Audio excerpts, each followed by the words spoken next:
لس کالو کارکردګۍ ته وګورې په صوبه کې د اوس نکاسۍ د صورت حال هغه بي ار ټي جوړه شوې ده ټول پېښور ډوبو نو څه وایې داسې دا چې په دې 14 کاله کې خو دوی خو وایي خو چې کله لکه مثلا یو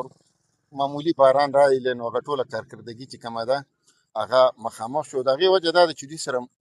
سم منصوبه بندي نشته چېرې کوم یو شي دی کوم یو مین شي کول غواړي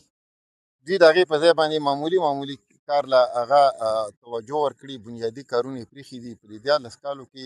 داسې یو قسم شي لکه موږ چې کوم بنیادي شیزونه دي کوم په ایډوکیشن کې چې کوم دي نو په دوی په سکولونه څه کې دوی پکې یو کامره درته جوړه نه کړه دوی د هیل په مد کې هېڅ نوی څه نه هسپتال جوړ کړو په 14 کاله کې نه چې کوم دی هغه چې کوم تیار هسپتالونه نه هغه اپګریډ کړه دوی صرف او صرف په دې 14 کالو کې چې کوم دی بس دغه د تبدیلۍ په نوم باندې ووټ غوښتي وو دې د لخوا په رهایي باندې غوښتي وو او دې لحاظ څخه که موږ وګورو لکه نه دوی د عوامو چې دوی نه کومه توقع وه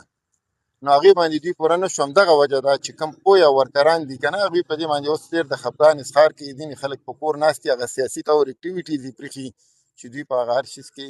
ناکامه شو بل دا ده داسې د صوبه داسې حالات کې روانه ده چې هغه خپل امپیاګان دي هغه پکې خفه دي ځکه چې هغې چیف منسټر چې کوم راوستو نو هغه هم چې کوم یو ناتجربه کار کس یې راوسته کېنو د هغې نه تجربه کار خلک وو هغه ناست وو هغوی ته دغه میلاو نه شو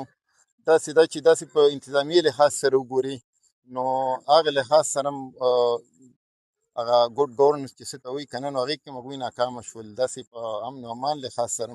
نو دا چې زما په خیال دا 14 کاله چې دا صوبه چې کومه ده دې کوم نقصان وشو نو دې ازاله زما په خیال په راتلونکي په 20 کاله کې به مو نه شي